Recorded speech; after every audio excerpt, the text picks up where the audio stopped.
De acordo com Maria Columbus e Ginny Tesson, co-presidentes do The Elvis Special, não apenas muitos fãs acreditam que Elvis possa estar vivo, como tal hipótese já é aventada, inclusive entre as amizades de Elvis.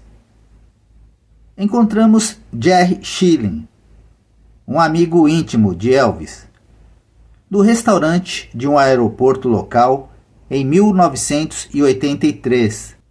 Ele estava almoçando com Al Jardine, dos Beach Boys, e admitiu que havia boatos correndo à solta entre o pessoal do grupo de Elvis de que este não estaria morto, pedindo-nos para confirmá-los.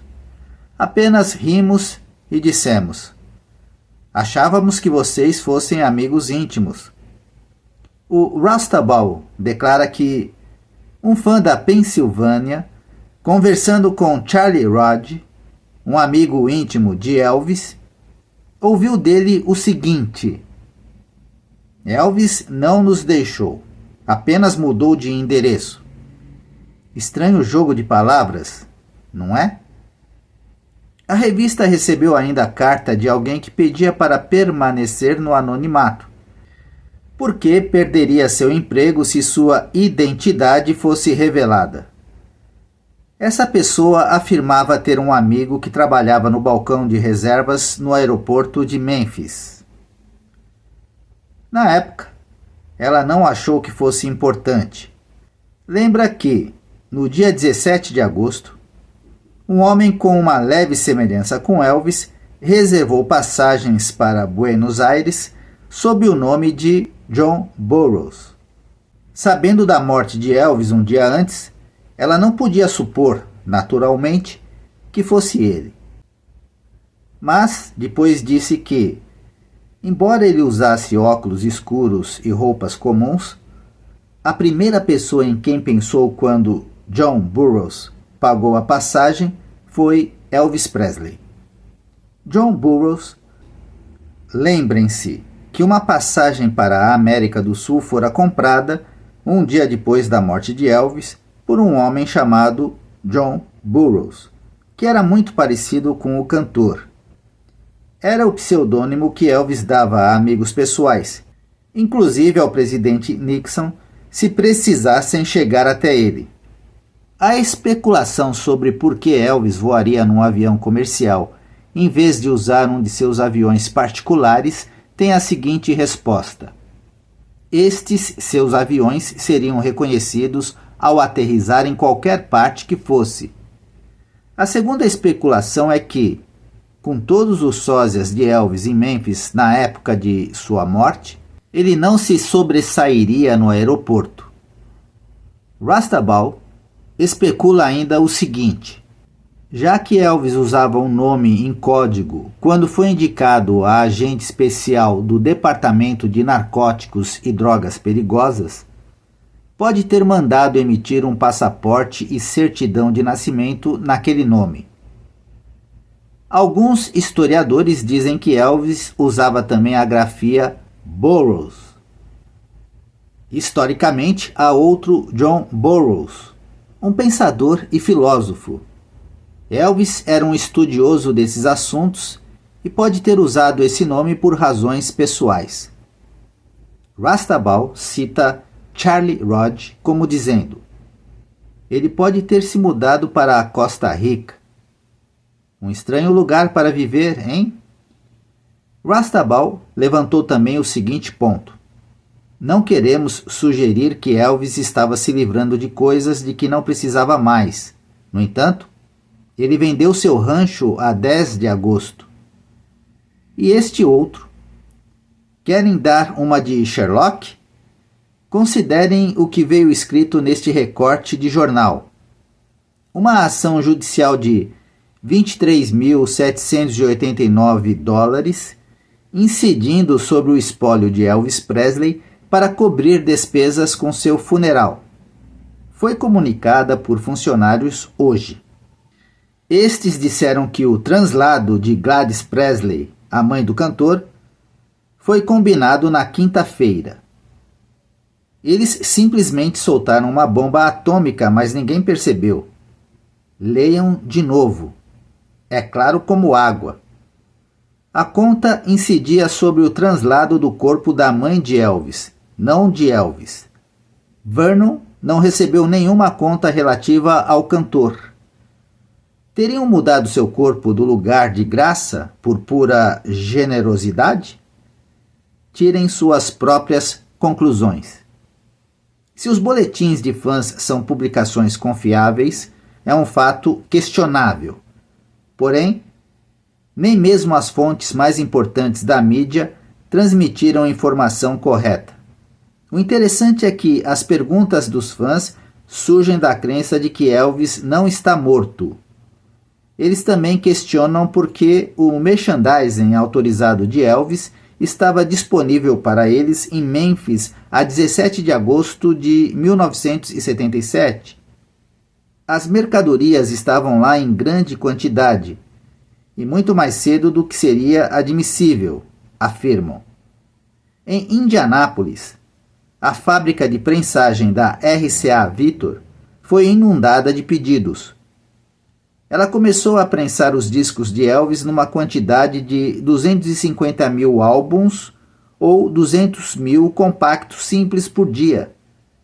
A demanda esperada era de 100 milhões.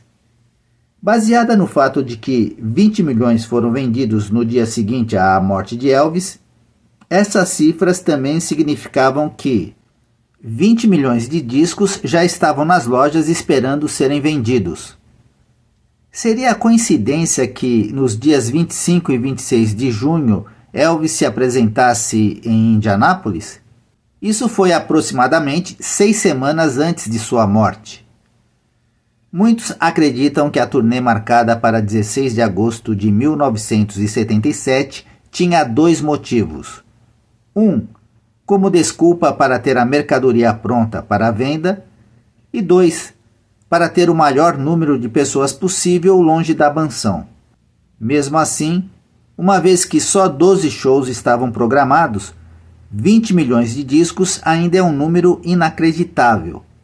Fossem quais fossem os números, fossem as deduções habituais, a máquina de merchandising de Elvis exibia naquela época um ritmo impressionante. Também se faz a seguinte pergunta: por que, estando tão obeso e com má aparência, Elvis aceitaria participar de um especial de TV de $1 milhão durante esta última turnê? Os fãs analisaram tal fato como: ele precisava de todo o dinheiro possível e rapidamente.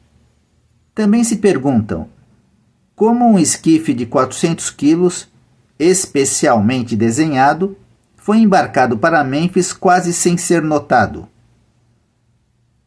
Muitos fãs rasgaram em pedaços a foto do esquife aparecida no National Enquirer, declarando: Elvis exibe uma testa, nariz e queixo que nunca teve. Acharam também suspeito o fato de Elvis nos deixar precisamente na mesma semana que sua mãe, sendo de 52 para 1 a probabilidade de isso acontecer. Além de questionar a causa-mortes, não encontraram ainda explicação para o fato de Vernon, mesmo tendo vendido o Lisa Marie, continuar a manter 2 aviões de Elvis, e que ainda faziam voos não anunciados e não programados. E se perguntavam: por que Elvis mudou seu próprio testamento meses antes de sua morte, deserdando todos os antigos amigos e deixando tudo para Lisa e Vernon, sabendo que sobreviveria a Vernon por décadas? Também questionadas foram as viagens de Vernon à República Dominicana, que combinam com a história de John Burroughs e sua reserva de passagem para a América do Sul. Questionaram-se igualmente as vultosas doações anônimas para obras de caridade que Elvis apoiara durante toda a sua vida. As perguntas dos fãs continuam: por que ele foi enterrado com um vulgar terno branco em vez do familiar traje dos espetáculos?